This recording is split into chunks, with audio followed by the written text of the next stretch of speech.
Welcome to the 2021 Economic Depression and Preparation Channel. I'm your host, Tony. Thank you for joining me on this weekend edition, June 26, 2021. Please be sure to hit that subscribe button if you haven't already to get the latest 100% true financial news for the United States and beyond.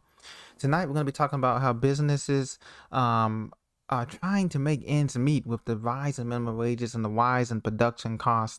And we're also going to be talking about the Federal Reserve Chairman Jerome Powell's notes on economic improvement and what that means going forth as states begin to extend the rental and mortgage moratorium. Some states and other states offered to either pay the mortgage moratorium or to extend it till September 30th. And so we're going to be looking at that briefly here today. So let's get right into it, guys. Today we have the Delaware is expected to move to a $15 per hour minimum wage. What could that mean to push for the increase to the national pay rate? Delaware, signed by Governor John Carney, he's going to increase to $15 an hour by 2025. By then, President Joe Biden will be out of office. It's the latest of states to push for a higher pay. Even as efforts on the national level has stalled for the federal minimum wage. Now, this is a good idea, but the problem is that wages on a national level have not risen in the last 45 years. So even those making above minimum wage and etc., their wages have not risen to deal with the rising cost of inflation, the rising cost of goods and services. And so it's not expected to accelerate the trend toward a higher national rate. Some small business owners say it's a positive small change. But how can businesses afford a $15 an hour minimum wage when they've been reduced to 50% capacity or less? Those restaurants and services, cleaners and businesses that are remaining after this pandemic ends, which is not going to end until after next year because we got all these variants that they claim is circulating among the population and etc. And everybody hasn't been fully vaccinated according to the reports anyway. So what does that mean for businesses? Well, that means more businesses are going to be closing because they can't afford to pay $15 an hour to the servers, to the workers, and maintain taxes and rent that they have to pay, commercial rents and all of that, because they were already 6 or 7 months behind before the PPP loans, which have already ran out of money, the Payment Protection Plan loans. So this is going to create quite the conundrum in August and September, as many go back. And the minimum wage, and let's face it, by the time 2025 comes, $15 an hour will mean absolutely nothing to the average American family because of the price of goods and services and the inflation that we're going to see above 10%. It's not going to mean a whole lot, Currently, 22 states have higher minimum wages than Delaware. Delaware has the best tax situation, obviously, because they don't have state taxes and stuff like that, corporate taxes. But at the same time, as you know, the cost of living increases makes the people can't even afford the basics. This is according to Alyssa Barron-Menza, Vice President at Business for a Fair Minimum Wage. The bottom line is businesses need customers who can afford their products and services.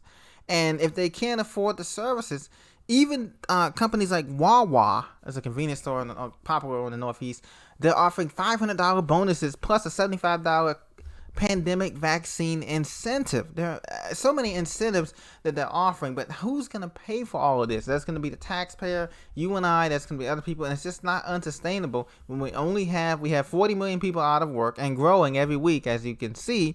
And it's just not going to be enough to make ends meet on this. I mean, at the end of the day, $15 an hour when you take out taxes, if you're getting benefits and you're not even given the full schedule. A lot of people working minimum wage jobs don't get a full 40 hours. You know that. They get 35 hours or 30 hours or whatnot.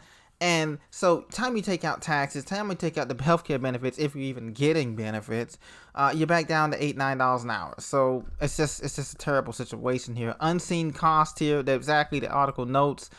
Delaware's pay hike excludes the so-called tipped minimum wage for service workers and bartenders, etc. So people are saying, look, we might as well stay at home and collect unemployment. We don't want to worry about this and just get in with that. Now, state budgets will tick up in 2022, the report finds. This year will mark a transition from reliance on federal funds to states' own revenues, the report says. So now states are looking to capitalize on their own revenues, but states are broke. Their fiscal year from July 1st to June 30th, the 2022 fiscal year, is going to begin in states like Illinois, Nevada, California. They're broke. They're asking the federal government for money, so I don't see how they're going to rely on in fiscal 2022 for just not rely on federal funds. Okay, they get $65 billion in stimulus from DC, and that's called the American Rescue Plan that President Biden is going to pass along with this infrastructure plan. Only 3 states are going to report changes to the pension program. That's Colorado, Hawaii, and Nebraska.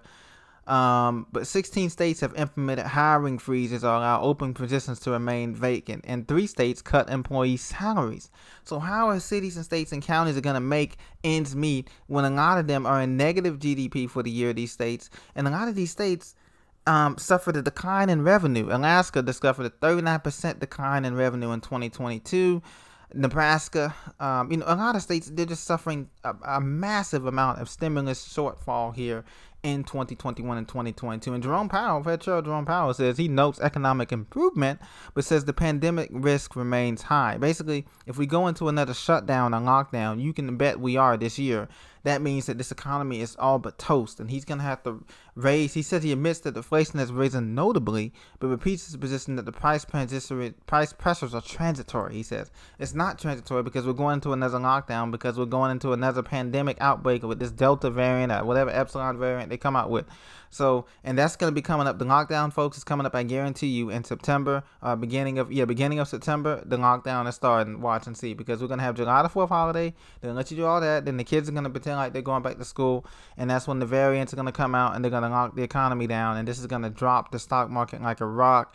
It's going to drop this economy like a rock.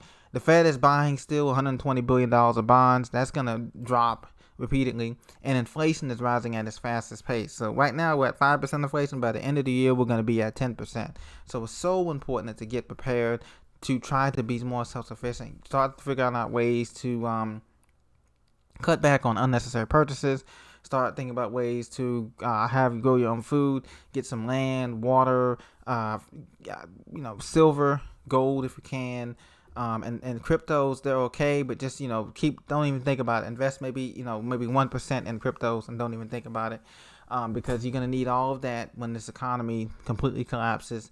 And, Chairman Jerome Powell can only say stuff to keep things positive, but he knows that inflation is going to be rising. They're going to have to raise rates by the end of this year, interest rates, and that's going to mean a disaster for all loans and credit purchases that are made. And so you want to continue to prepare. And it doesn't matter how much they print up or how much they raise the minimum wage. The bottom line is we're in a liquidity shortage crisis. That's what started this whole thing, was a cash shortage in the banks.